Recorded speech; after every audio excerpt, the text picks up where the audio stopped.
I'm David Henry Nobody Jr. And welcome to my brain.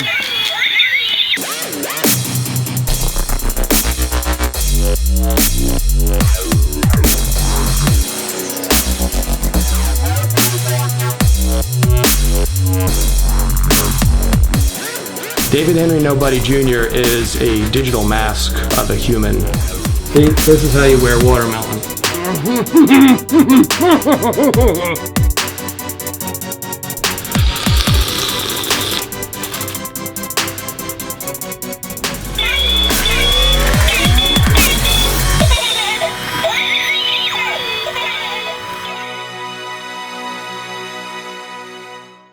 Nobody is everything and everybody I want to be that I can't really in my real life. Real life is limited, but in virtual reality you have no body, like you don't have a body. I am nobody. There is nobody.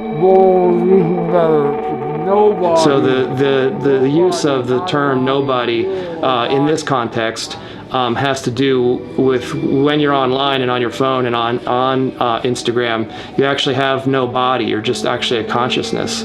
So I'm trying to use that to a creative advantage.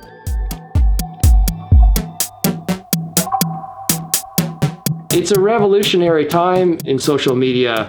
The sense of self and reality and the body and identity is as challenged now, if not tenfold, to what photography once did to society and art. Because now we have an even more pervasive system of recording that goes deep inside. It's not just a medium that you look at, it's a medium that looks at you. Like it used to be, you looked into television, you looked into films, you looked into photos, but the internet is looking back into you 1,000 times more than you're looking into it, or whatever it is. It's seeing like everything you're doing. So David Nobody, as much as you look at nobody looks back into you.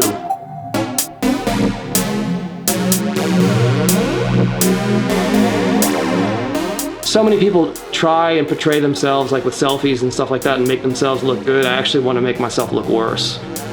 I think my Resemblage portraits are a more honest portrayal of humanity than trying to make yourself look like a Hallmark card on Instagram. But at the same time, I use the idea of the selfie, and in other words, I use my iPhone in order to make my Resemblages look good.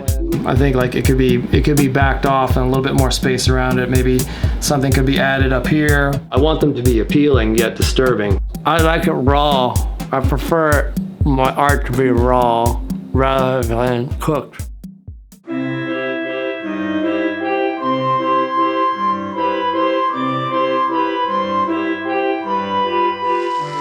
Resemblage is a word that I coined to describe the combinations of the word resemble and collage, and it basically is collaging physically upon your face and body.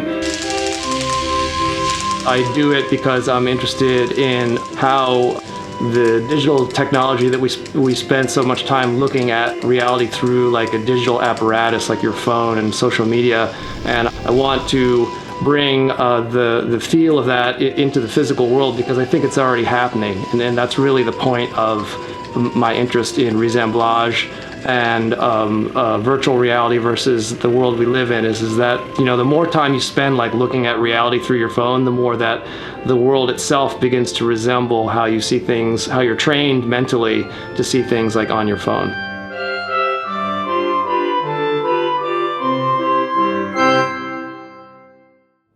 Once I realized that it's possible to see life itself as a painting, I just stepped into the picture.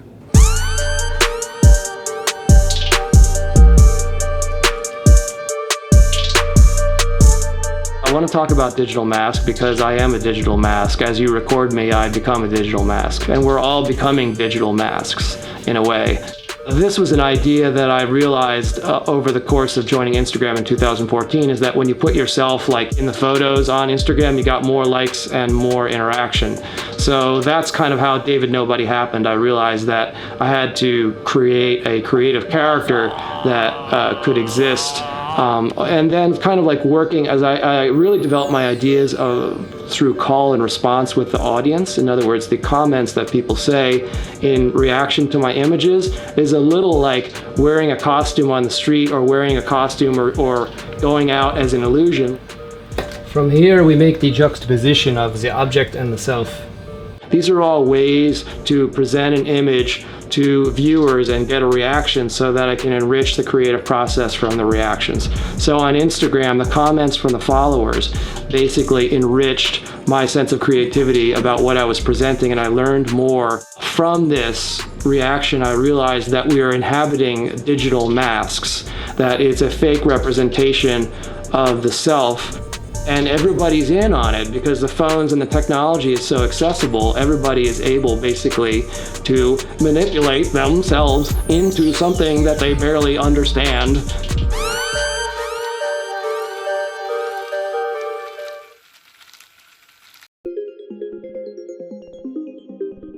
I have no idea what they get out of my work. I hope that I can shock the shit out of them on one level. I hope I can entertain them. Lots of watermelon, lots and lots of watermelon. You know, I think people are quite shockable and quite vulnerable right now, and me included too, that we almost live behind even more of a superficial plastic veneer. It's just a virtual one. So I think that my work is like designed to go under the skin of that, like the psychic body that we're living inside society. It's so important for artists through their creativity and through their consciousness and through their actions to provide like a torch to light our way through what we're going through, and we're going through some very intense psychic stuff.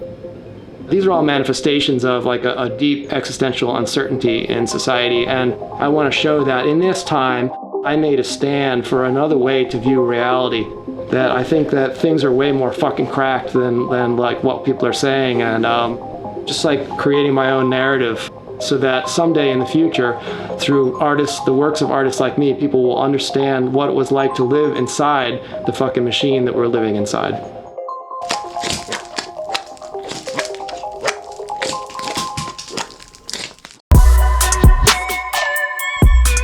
What I hope that I can do for others is to inspire them also to become more imaginative. I think if we had a more imaginative world, it would be like a softer world, a nicer world, a world where people helped each other. What happens if like we had a more creative vision for planet Earth? Why not? Let's be more imaginative in the name of consciousness. Consciousness is tricky because you don't always get immediate results from it, but you have to look karmically with your actions for what you do now and how it may manifest in the future in ways that one cannot foresee. The human race cannot foresee everything, the consequences of what we do now. Karma. The art you create is karmic.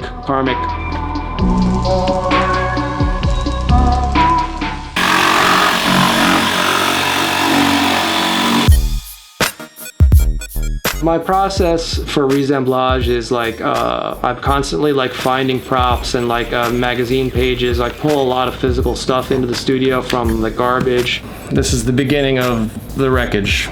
And from there, like larger themes and ideas for like more complicated, if I immerse myself in some kind of like the dollhouse piece, or is really many things that I collected over time. This stuff is like all over my studio. I keep all the props and the objects, and I kind of think of like I compare and contrast and add them together basically on myself. And essentially what I do is that I begin to attach things to my body and to my face, and I photograph it. I just start with selfies like on my iPhone basically, and I see like okay, what does that look like, and I try and get it to look cool, and then like in certain positions it becomes like more creatively and psychologically evocative in a way. From there, I just keep doing things to myself and recording it, and then out of that, like a theme or an idea develops. But some of them, the process is much more mysterious. But it essentially involves like putting these things on myself, recording it in video or photography in the studio, and evolving the language. Like if you saw like my camera roll, it would have like, for the one that I put up on Instagram, I took like 200 shots that led up to it, basically. You'll see like how I evolve the piece. So it's very recording specific for the studio work.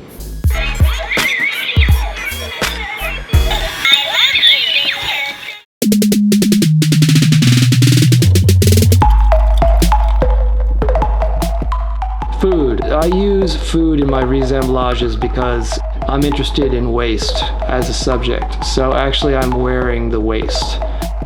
I mean, I think using food is like, I also like, I do waste some food too, and like on the internet people are like, why are you wasting food? And I respond because waste is one of my subjects. I mean, I think we live in a society of total waste, so, you know, I'm wearing the waste.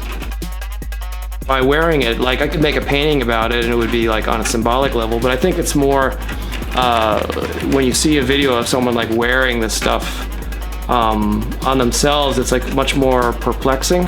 Don't try this at home, kids. And kind of in your face, literally. Like putting the subject matter in your face, like by wearing it on your face.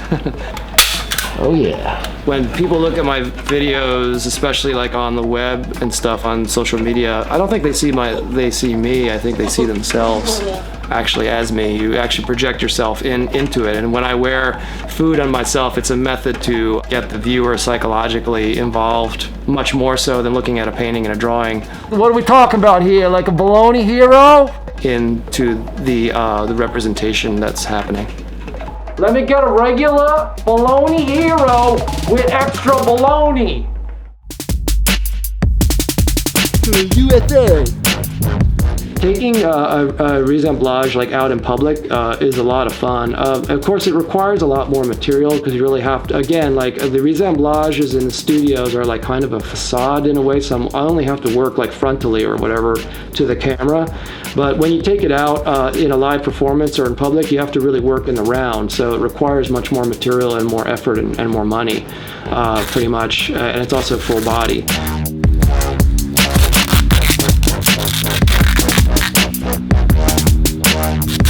There was certainly this summer where David Henry Nobody Jr. went down to the 4th of July hot dog eating contest at Nathan's at Coney Island.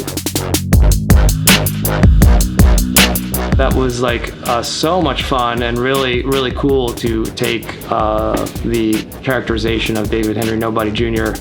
into public, and yeah.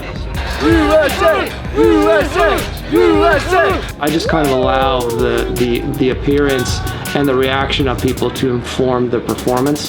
USA, baby! USA! That's what I'm talking about! So when people like reacted to a patriotic nobody with all the hot dogs shoved in his mouth like a bunch of dicks, that like kind of, you know, I'll just take that and spin it into the performance, basically. I mean, it's kind of hypocritical. On one hand, like, this country makes me sick, and on the other hand, I love hot dogs.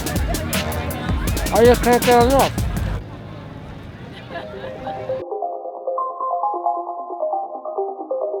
My art is indeed a vehicle to drive through my existence with. There's no doubt I would be completely lost without being creative. I would kind of go insane. As a matter of fact, like when I was younger, I was really like kind of a total screw up with like drugs and alcohol, and also like kind of a deviant too. And art has like kind of saved my soul and my life. So I'm very, very thankful to be able to create what I'm creating. And it's definitely like, you know, if you were to make a DIY personal religion, like my art and my creativity, it is that. It holds me together. And it is the vehicle that I use. It's my steering wheel that I use to drive through every single day. I know I'm alive in order that I should be making what I'm making, and this is what I will give to this life. It is my resemblage, resemblage, blage, blage, blage, blage, blage, blage, resemblage. I give to you, to you, to you, you.